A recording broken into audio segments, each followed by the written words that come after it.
할렐루야. 흔들리는 세상 속에서 우리 인생의 영원한 견고한 반석이 되신 우리 은혜의 주님을 찬양합니다. 오늘 예배 시간 가운데 은혜 성령께서 역사해 주시고 운행해 주시고 치유해 주셔서 광야의 세기를 만드시는 큰 기적을 행하시는 주님의 능력이 우리 예배 시간 가운데 체험되어지는 복된 예배 시간이 되시기를 주님 이름으로 축원합니다. 오늘 본문의 주인공은 그 유명한 사사 삼손의 이야기입니다. 따라합시다. 삼손. 여러분이 알고 있는 사사 가운데 가장 유명한 사사를 뽑으라 하면 아마도 거기에 가장 많이 뽑히는 인물이 바로 삼손일 것입니다. 이 삼손은 우리 신학인에게만 유명한 게 아니라 세상 사람들에게도 굉장히 유명합니다.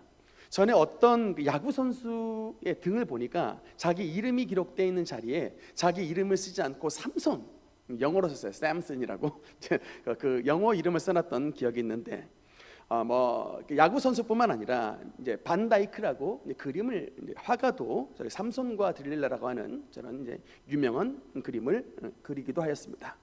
또 이게 헐리우드 영화로도 나왔는데 1950년도경에 빅터 마초와 헤디 라머라는 유명한 배우가 있었는데 이들이 주연을 한 삼손과 데릴라라고 하는 근데 이 남자 주인공 이 빅터 마초가 어떤 평가를 받냐면 그동안에 있었던 남자 삼손들 배우 가운데 가장 삼손과 제일 닮은 제일 역할을 잘한 그런 사람이라고 합니다. 시간 나시면 한번 삼손과 데릴라 한번 보셔도 좋을 것 같습니다.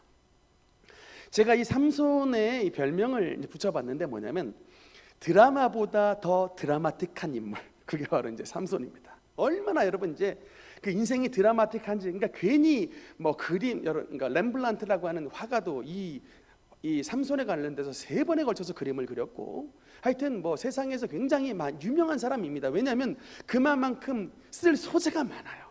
참 이게 드라마보다 더 드라마틱한 인물이 바로 삼손인데, 오늘은 여러분과 함께 이런 삼손의 일생을 통해서 주시는 하나님의 말씀의 교훈을 함께 나눠보겠습니다. 여러분 일단 우선 이 삼손의 이야기가 사사기 이제 13장서부터 나오는데, 이 삼손의 이야기의 특징이 뭐냐면 탄생 이야기가 나와요. 여러분 그 탄생 이야기는 성경 전체에 걸쳐서 몇 사람 안 나옵니다. 모세, 그리고 사무엘, 세례 요한, 예수 그리스도, 이 정도가 이제 탄생 이야기가 나오는데, 그러니까 여러분 이게 뭐냐면 그 인물의 탄생이 마치 그 이스라엘 나라의 역사적인 사건의 의미를 담겨져 있을 때에야 비로소 그 사람의 탄생에 대한 이야기를 담는데, 성경의 이 12명의 사사 가운데 유일하게 탄생 이야기가 나온 사사가 바로 삼손입니다. 그래서 이것은 무엇을 말하냐면 그만큼 이 삼손은 성경 가운데서도 굉장히 비중이 있는 인물이다라는 것을 말씀을 하고 있는데, 이 삼손에 대한 정보를 잠깐 보겠습니다. 이 지파를 보니까 일단 그 출신 지파가 12지파 가운데 단지파 출신입니다. 여러분 혹시 들어보셨습니까? 단지파 이야기가 그러니까 성경에 그렇게 많이 나오지 않는데, 단지파에서 가장 유명한 인물을 꼽아라, 그럼 삼손이에요.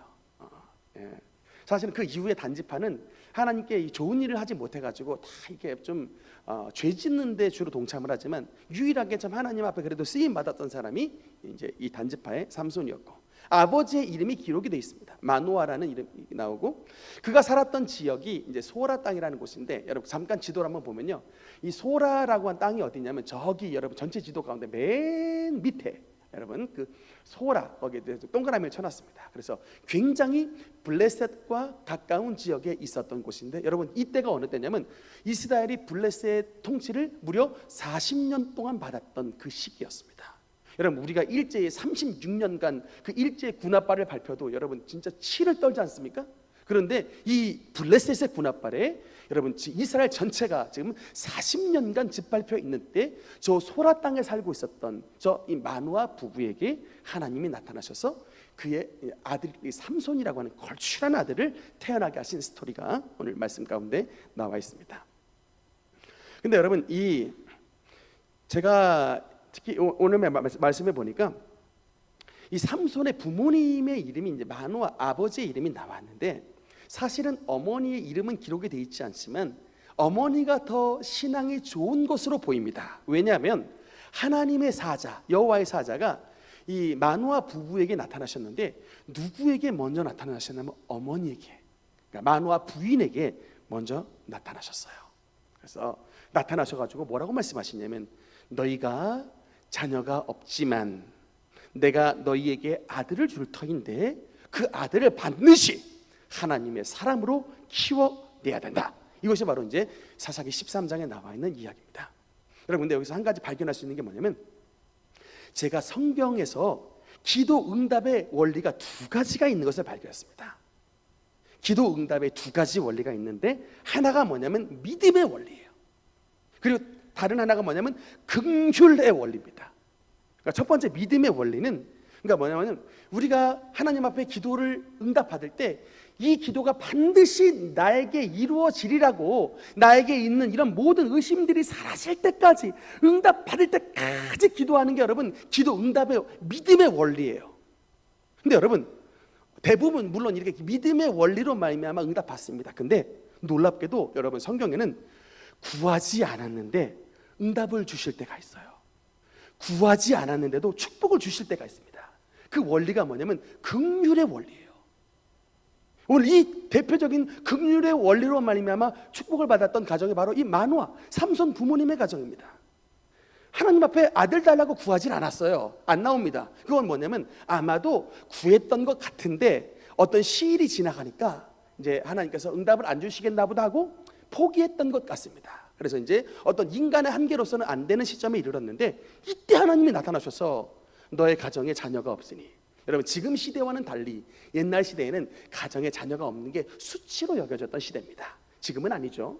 무자식이 상팔자 시대인데 옛날은 가정에 자녀가 없으면 수치로 여겼던 시대라 그게 좀 필요했던 시대인데 하나님이 아신 거예요. 그래서 하나님이 사실은 마노아와 마노아의 부인이 구하지 않았는데 축복을 주셨습니다. 근데 여러분 이게 바로 이제 긍휼의 원리인데,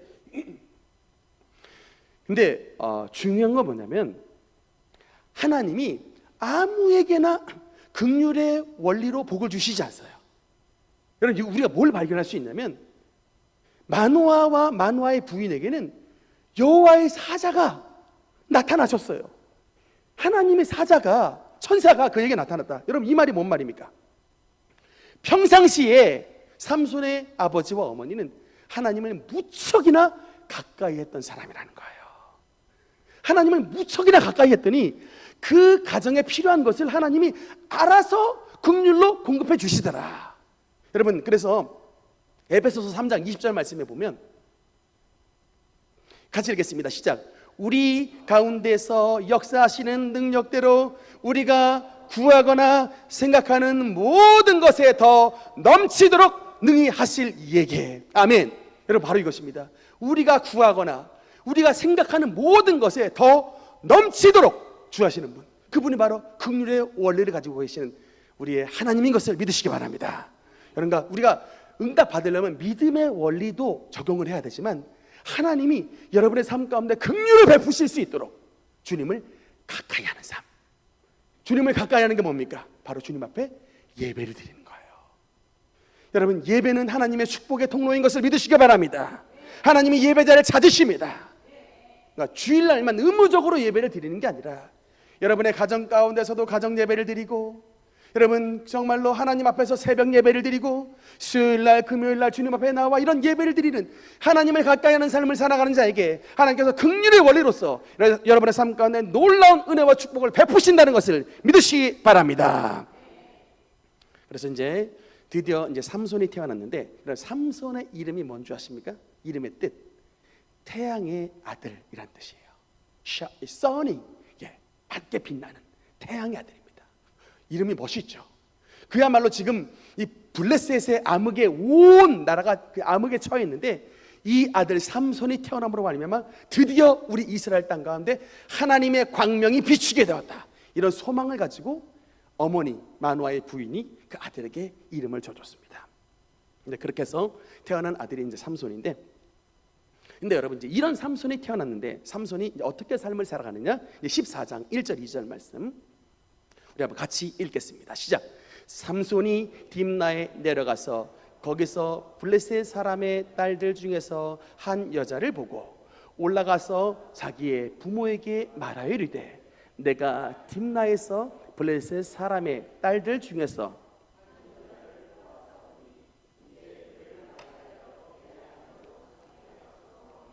아멘. 여러분 참 13장과 14장은 정말 큰 괴리가 있는 말씀입니다. 여러분 왜냐하면 사사기 13장에는 하나님의 천사가 나타나서 그 불임의 가족에게 하나님의 아들을 주시고 삼손이라고 하는 참 민족의 이런 큰 구원자의 역할을 할 이런 아들을 태어나게 하셔서 소망 중에 시작했던 말씀이 13장인데 그렇게 태어났던 아들이 14장에 이르러 1절 2절에 보니까 첫 삼손의 행각이 뭐냐면 블레셋 사람 중에 딸이 내 눈에 드오니 그 사람을 보고 내 눈에 드니까 그를 맞이하여 아내 삼게 하옵소서 라고 하는 말씀에서 시작합니다. 여러분 이게 무엇을 가르쳐 줍니까? 신앙이 좋은 여러분의 가정 가운데도 이런 마치 마노아의 가정에 신앙 좋은 마노아의 가정에 신앙이 흐릿한 삼손이 자라나듯 여러분의 가정 가운데서도 그런 일이 얼마든지 일어날 수 있다라고 성경에서 말씀하시고 있는 겁니다. 성경은 매우 정직한 책입니다.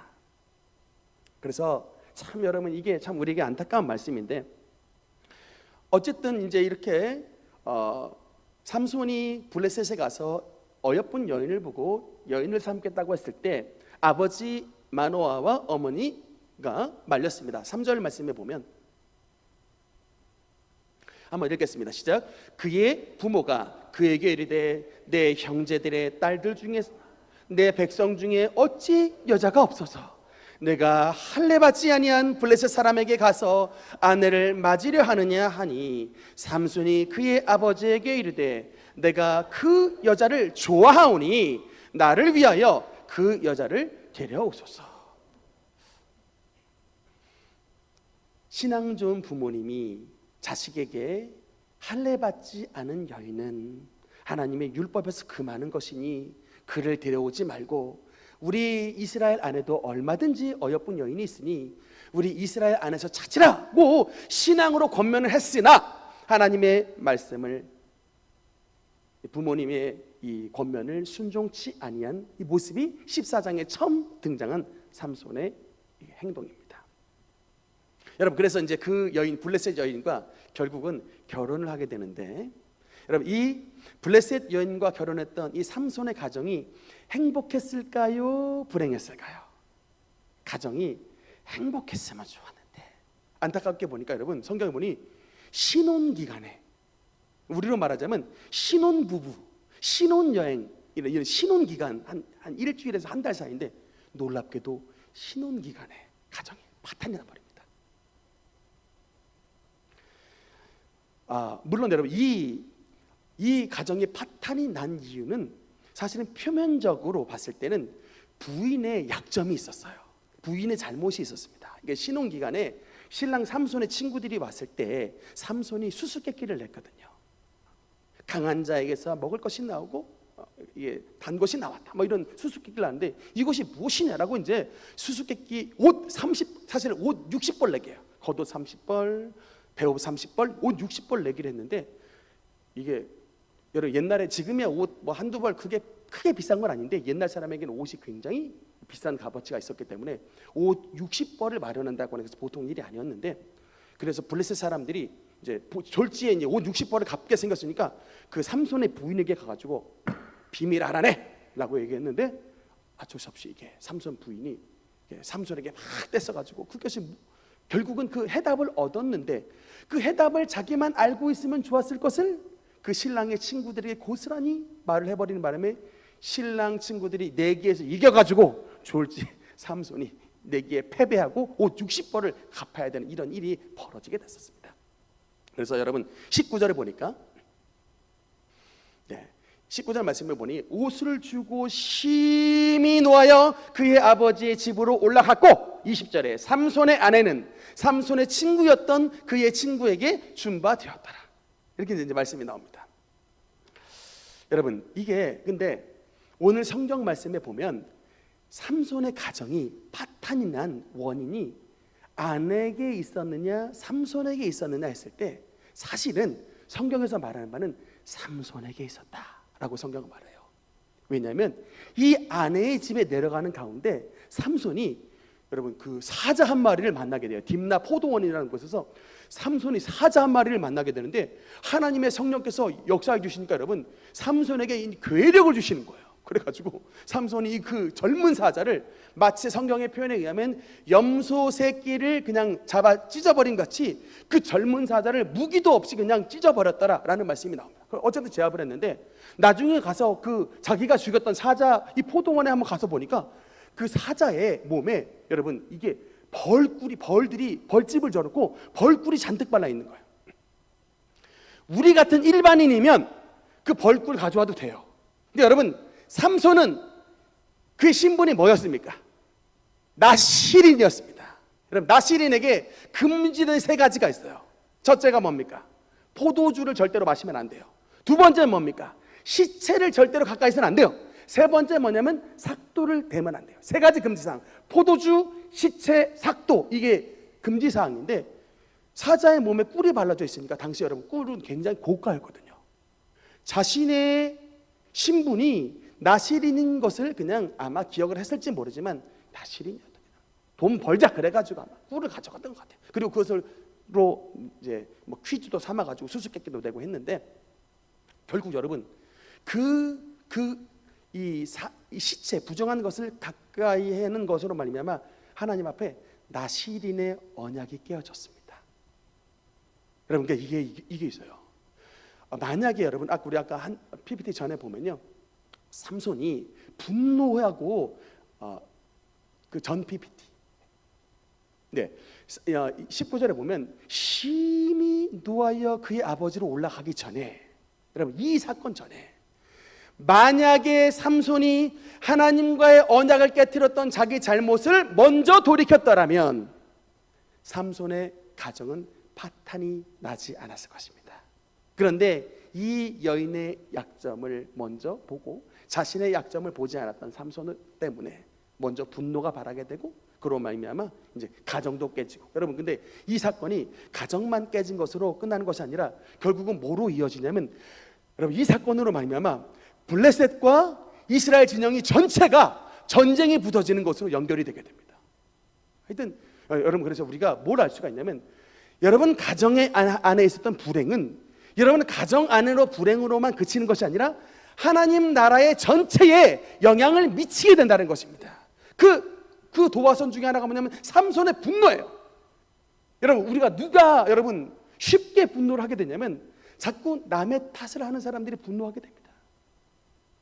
그러나 여러분 이 시기 때 삼손이 하나님 앞에서 먼저 자기 자신을 돌아보고 하나님 앞에 회개하고 하나님 내가 나실인 언약을 깨트렸던 내가 잘못이지 저 연약한 나의 아내가 잘못이 아닙니다 라고 하나님 앞에 먼저 회개하고 나갔더라면 가정이 깨지지 않고 여러분 이런 이 대비극이 일어나진 않았을 텐데 삼손의 이런 연약한 심령과 자기의 눈으로만 쫓아갔던 이런 인생이 모든 불행의 출발이 되었던 것입니다. 여러분 이제 어쨌든 삼손은 굉장히 많은 시험을 거치고 또 여러 가지 많은 참 사탄이 파놓은 함정에게 굉장히 많이 빠지는데 특히 삼손의 약점은 여자였어요. 오늘 그 사사기 16장 1절에 보니까 여러분 이런 말씀이 있습니다. 1절 말씀 한번 같이 읽겠습니다. 시작. 삼손이 가사에 가서 거기서 한 기생을 보고 그에게로 들어갔더니 여러분 이건 충격적인 말씀입니다. 하나님 앞에 나실인으로 서약을 받았던 모태에서부터 하나님의 성령의 받아서 태어났던 삼손이 16장에 가서 보니까 그 가사 이 블레셋 지방에 가서 그것도 창녀에게 몸을 섞어버리는 이런 일들이 일어났더라. 여러분 근데 참 안타깝게도 여러분 만약에 이 순간에 하나님의 징계가 삼손에게 빡 임해가지고 너 삼손 정신 차려 네가 지금 사사가 어디 일반 성도도 하지 않는 이런 기생집을 왔다 갔다 하는 것 네가 어떻게 그렇게 할 수 있느냐라고 하나님께서 바로 징계를 주셨으면 더 좋았을 텐데 하나님께서 아직 삼손에게 기회를 주셨습니다. 그냥 여러분, 그래서 이 잘못을 했을 때 하나님의 징계를 받으면요, 그게 진짜 축복이에요. 여러분, 그걸 아셔야 돼요. 우리가 하나님 앞에 죄를 졌을 때 하나님께서 우리의 막 가정을 한번 그냥 막 흔들어 놓으시거나 한번 막 사고를 당하게 하셔가지고 우리 막 사업을 한번 뒤 흔들어 놓으시거나 그러면 사실은 여러분, 그게 너무나도 나에게 쓰고 가슴이 아프지만 그게 하나님의 축복이에요. 근데 여러분, 근데 이렇게 기생집을 왔다 갔다 하는데도 이 징계를 받지 않으니까 여러분, 이제 삼손이 더 담대해져가지고 3절 말씀에 보니까 나중에는 이제 4절에 보니까 이후에 삼손이 소렛 골짜기에 들릴라라 하는 이름하는 여인을 사랑하게 되었다. 이제 뭐냐면 이게 모든 이방 여인과 관계를 맺는 것이 삼손의 이제 자리를 잡게 돼 버리는. 여러분, 이거는 우리에게 무엇을 말씀하냐면 삼손을 비난하고자 하는 말씀이 아니라 하나님의 사람도 얼마든지 이렇게 될 수 있다라고 성경에서 우리에게 경고하는 말씀입니다. 그러니까 여러분, 빨리 죄를 졌을 때 주님 앞에 회개하고 나아가야지. 여러분, 한 번 죄가 우리에게 침투하면요, 그 죄는 굉장히 만성적으로 우리를 끌고 가는 경향들이 있습니다. 여러분, 죄의 특성이 뭐냐면 중독성이에요. 여러분, 죄의 가장 큰 특성은 중독성입니다.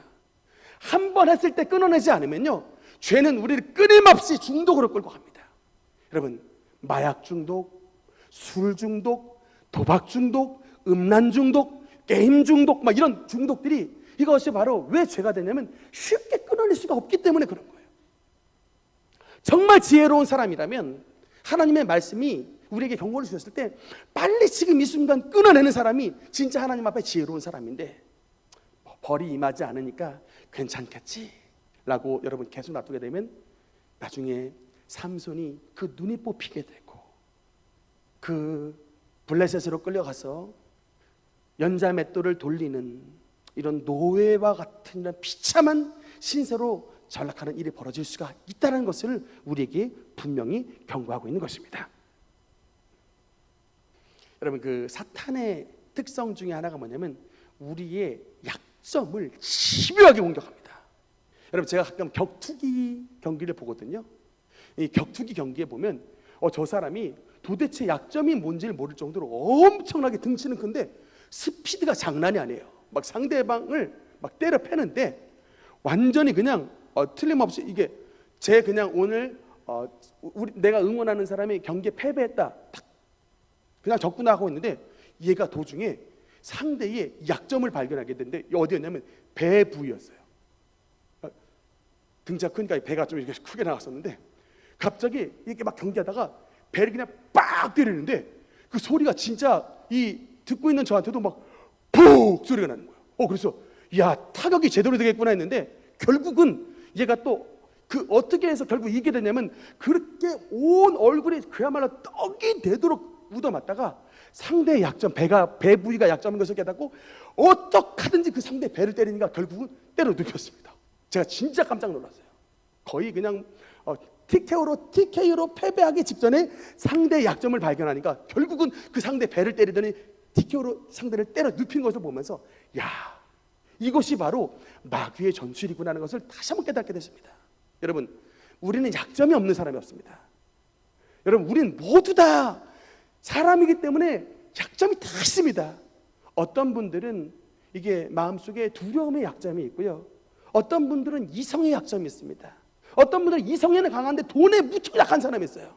어떤 사람은 돈 약점엔 안 넘어지는데 명예에는 굉장히 약한 약점이 있습니다. 어떤 사람은 막 다른 거 다 참는데 자존심 건들면 못 참는 사람이 있어요. 여러분, 우리 모두 다 약점이 있는데 여러분, 그 약점에 대한 정보를 안타깝게도 사탄이라는 놈이 다 알고 있어요. 사탄의 연수가 여러분 최소 6,000년입니다. 더 긴 연수를 가지고 있기 때문에 오랫동안 살면서 인간을 패배시키는 많은 정보가 사탄 속에 들어있기 때문에 여러분, 그래서 약점이 있다는 것을 부끄러워하지 마십시오. 여러분, 우리 모두 다 약점이 있습니다. 내가 약점이 있기 때문에 자꾸 사탄이 나에게 오나? 아니에요. 여러분, 사탄이라는 놈은 약점이 있든 없든 간에 무조건 덤벼드는 놈입니다. 여러분, 심지어 이 사탄이라는 놈이 광야에 계신 예수님에게 덤벼들었던 놈이라는 것을 기억하셔야 돼요. 광야에 계신 예수님께 덤벼들었을 때 자기가 봤을 때 예수님의 약점이 뭐예요? 40일 금식하셨잖아요. 예수님을 뭘로 쓰러뜨릴 수 있다고 생각했습니까? 떡으로 쓰러뜨릴 수 있다고 알기 때문에 예수님을 공격한 거예요. 사탄은 우리에게 약점을 물고 집요하게 덤벼드는 놈이 사탄이란 놈이지만, 그러나 여러분, 시험은 누구에게나 오지만 그 시험의 때 시험을 받는 게 문제가 아니라 시험을 주도록 자기를 방임하는 게 문제입니다. 여러분, 시험을 당했을 때 우리가 시험을 이기는 방법이 뭐예요? 다른 게 아닙니다. 나의 약함을 인정하는 거예요. 여러분, 누가 기도합니까? 나의 약함을 인정하는 사람이 주님 앞에 나와 기도하는 거예요. 누가 기도하지 않습니까? 저까지껏 내가 얼마든지 이길 수 있어라고 교만한, 마치 삼손처럼 힘이 있기 때문에 내가 다 덤벼봐, 내가 다 쓰러뜨려 주지 라고 하는 이런 교만으로 가득 찬 사람은 기도하지 않습니다. 여러분, 삼손의 일평생을 보니까 하나님 앞에 기도했다라는 말씀이 거의 안 나와요. 하나님이 힘을 주시니까 힘 믿고 살았던 거예요. 힘이 많으니까 그냥 덤벼들면 다 때려 부시니까 지가 법인 줄 아는 거예요. 그러니까 막 이제 죄가 죄를 넘어가서 하나님의 경계선을 넘어가잖아요. 시체 만지지 말라고 했는데 시체에서 나오는 꿀을 먹죠. 하나님의 사람이 가지 않는 막 기생집에 들어가 버리죠. 이런 일들이 여러분 왜 일어납니까? 삼손에게 가지고 있었던 이런 힘으로 말미암아 교만해지니까 내려가는 거예요. 교만해지니까. 차라리 삼손에게 힘이 없었더라면 하나님을 더 의지했을 거예요. 하나님, 내가 이렇게 연약한 사람인데 나에게 힘을 주옵소서. 근데 여러분, 이게 이렇게 기도하지 않고 그냥 자기의 힘을 의지하고 나아갔더니 삼손이 결국 비극으로 빠지더라는 얘기입니다. 여러분, 추락하는 것은 날개가 있다라는 말이 있습니다. 한번 떠오른 사람이 추락을 하는 거예요. 나를 지금 떠올렸던 것, 나에게 있는 물질, 나에게 있는 건강, 나에게 있는 명성, 나에게 있는 이런 모든 지식, 이런 것들이 나를 떠올렸던 그것이 여러분 우리를 추락시키는 것입니다. 추락하는 것은 날개가 있다. 여러분, 추락하지 않으려면 어떻게 해야 돼요? 힘을 가진 삼손이 그럼에도 불구하고 더 큰 힘을 가지신 여호와 하나님을 의지했더라면 이런 일이 생겨나지 않았을 터인데, 힘을 주신 하나님은 외면해버리고 자신의 힘을 자기의 것으로, 자신의 임한 이 힘을 자신의 것으로 살았던 삼손이 비극을 당했던 것입니다. 여러분, 종교개혁자 마틴 루터는 자신을, 여러분, 종교개혁을 했을 때 얼마나 사람들이 그 루터를 죽이려고 했을 때 루터가 많이 힘들었냐면 이 보름스 국회에서 루터가 추방령을 내렸는데 사실은 사형 선고를 받은 거예요. 그때 이제 한 제후가 그 독일의 한 성에서 딱 이렇게 그 루터를 납치하는 척하면서 그 성 안으로 루터를 피신시켜줬는데, 그 성 안에서 피신하면서 마틴 루터가 했던 게 독일어로 성경을 번역했던 것이었습니다. 그 마틴 루터의 독일어 성경이 지금도 내려오고, 당시에는 독일어 문법이 이게 엉망이었는데 루터가 번역했던 성경으로 말미암아 독일어 문법이 생겨났대요. 그 정도로 이제 독일어의 최상위에 있는 인물이 바로 루터인데, 성경을 번역할 때 여러분 이 루터에게도 영적으로 많은 현상들이 나타납니다. 어느 날 환상이 탁 열리는데 마귀가 나타나서 종이 쪽지 하나를 탁 들고 나타났답니다. 마귀가 종이 쪽지 하나를 들고 봤는데 글씨가 막 깨알같이 써있더래요. 깨알같이 써있는 거 보니까 뭐냐면, 네가 지금까지 지었던 너의 죄의 목록이니라. 죄의 기소장을, 말하자면 공소장을 들고 마귀가 찾아온 거예요. 네가 이렇게 죄인인 네가 무슨 너도 제대로 살지 못하면서 종교개혁을 일으킨단 말이냐 라고 마귀가 종이 들고 참소하러 왔답니다. 근데 이게 한 번만 온 게 아니라 그 벽난로 옆에 항상 그 자리에서 왔대요. 항상 그 자리에. 그러니까 마귀가 참소가 임하니까 순간적으로, 야, 내가 그래, 나 이렇게 죄가 산더미처럼 쌓인 내가 무슨 종교개혁이냐, 당장 그만둬버리고 그냥 항복해버릴까, 막 이런 마음이 너무나도 드는데, 순간 우리 여러분 맨날 참회 기도 때 읽었던 말씀이죠. 그러므로 그리스도 예수 안에 있는 자에게 결코 정죄함이 없느니라. 이 말씀이 로마서 8장에 있는 말씀이 마음속에 팍 들어오면서 이 마귀를 향해 잉크병을 잡았답니다. 그래, 마귀야, 나는 죄인이다. 그러나 나에게는 결코 정죄함이 없으니 이 죄인 루터를 위해 하나님의 아들 예수 그리스도께서 십자가에서 보혈을 뿌려주심으로 나의 모든 죄가 사함을 받고 나는 의롭게 되었느냐. 악한 사탄아 물러가라 하면서 이 잉크병을 그 벽 난로 앞에 있는 이 사탄 있는 형상 그 자리에 잉크병을 던졌답니다. 지금도 그 자리에 가보면 그때 마틴 루터가 던졌던 잉크병의 이 자죽이 지금도 있대요. 그 다음부터 마귀가 찾아오지 않더랍니다. 여러분, 마귀가 어느 데 도망간다고요?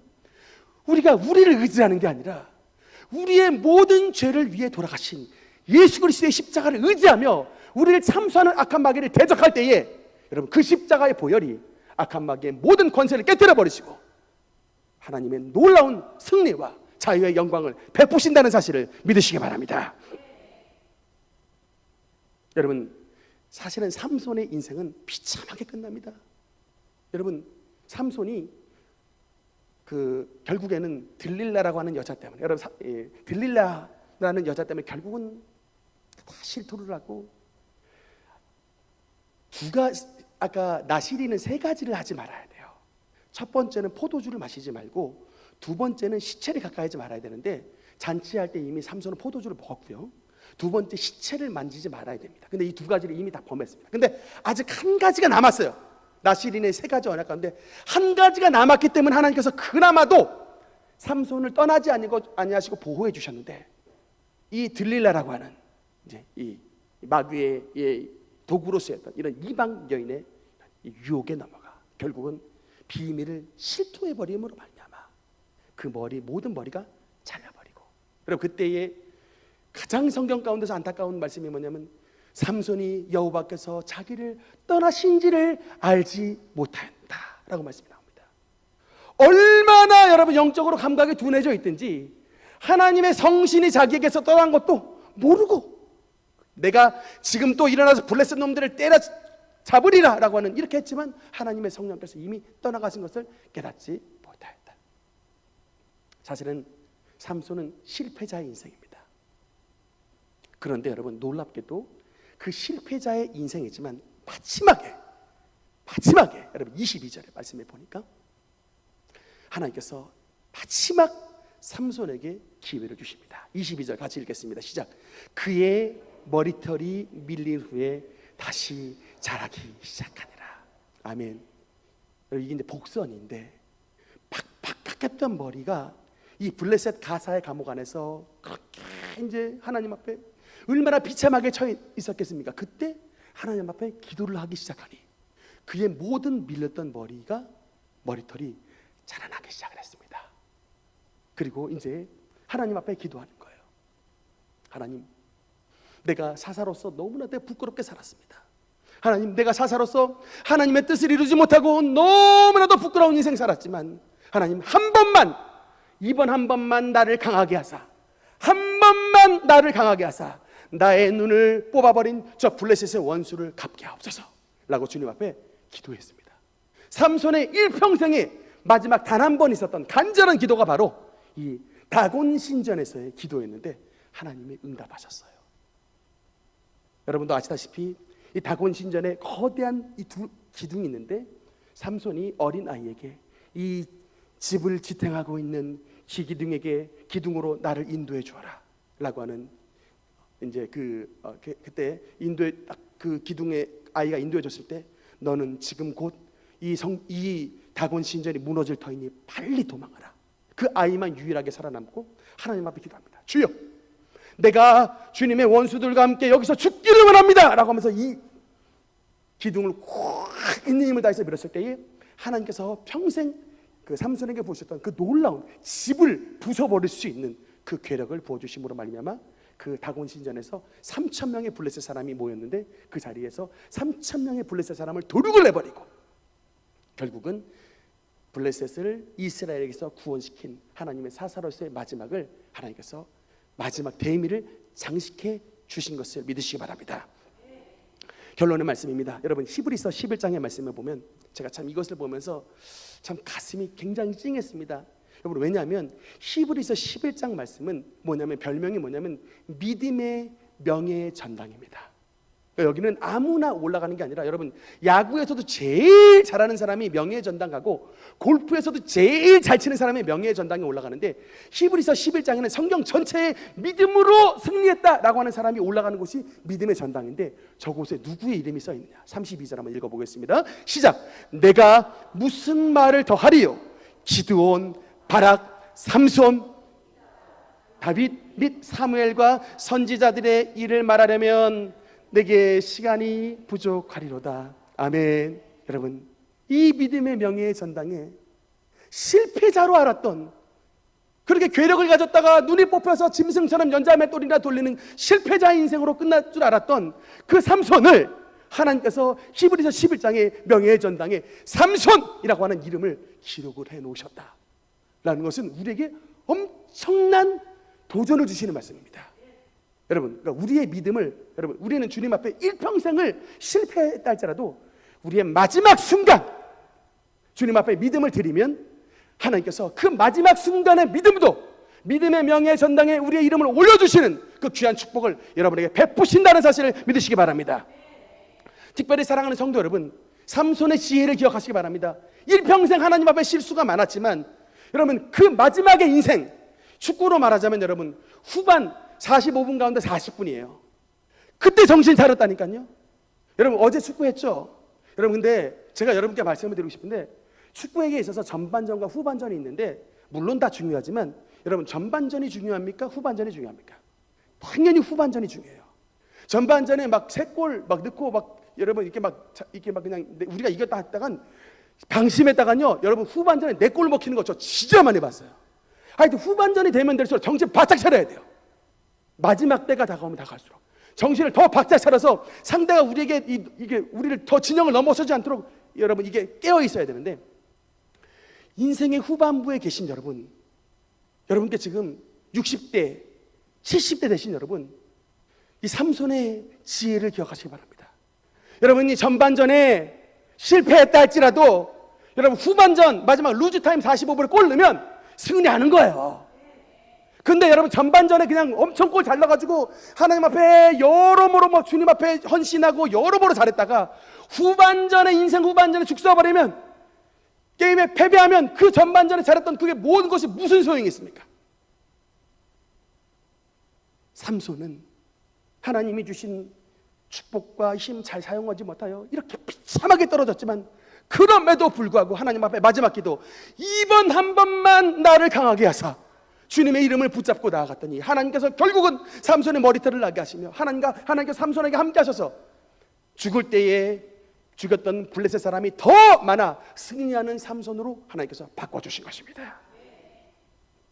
오늘 말씀을 받는 사랑하는 능력의 모든 성도 여러분, 주님 안에서 여러분 우리 방심하지 말아야 됩니다. 하나님이 은사 주셨다고 우리 주의 종들 방심하면 안 돼요. 하나님이 지식 주셨다고, 지혜 주셨다고 방심하면 안 됩니다. 하나님이 물질 주셨다고 여러분 방심하면 안 돼요. 잘못하면 그 하나님이 주신 축복으로 말미암아 그 축복 때문에 땅에 떨어지는 일들이 얼마든지 벌어질 수 있습니다. 삼손에게 힘이 없었다라면 이런 일들이 벌어지지 않았지만, 이 괴력을 가진 삼손, 하나님 앞에 여러분 이 힘 때문에 힘 잘못 사용하다가 눈 뽑히는 일이 벌어졌던 것입니다. 이런 삼손의 교훈을 받는 교사로 삼아, 그러나 우리의 떨어졌던 이 현장 속에서 끝까지 우리 주님을 붙잡고 기도하면 나락에 떨어졌던 저와 여러분을 다시금 살리셔서 믿음의 명예의 전당에 우리의 이름을 새겨주시는 귀한 축복의 주인공이 될 수 있다는 사실을 믿으시고, 믿음으로 우리 모든 능력의 성도 여러분, 하나님 안에 승리하시는 복된 은혜가 나타나게 되시기를 주님 이름으로 축원합니다. 기도하시겠습니다.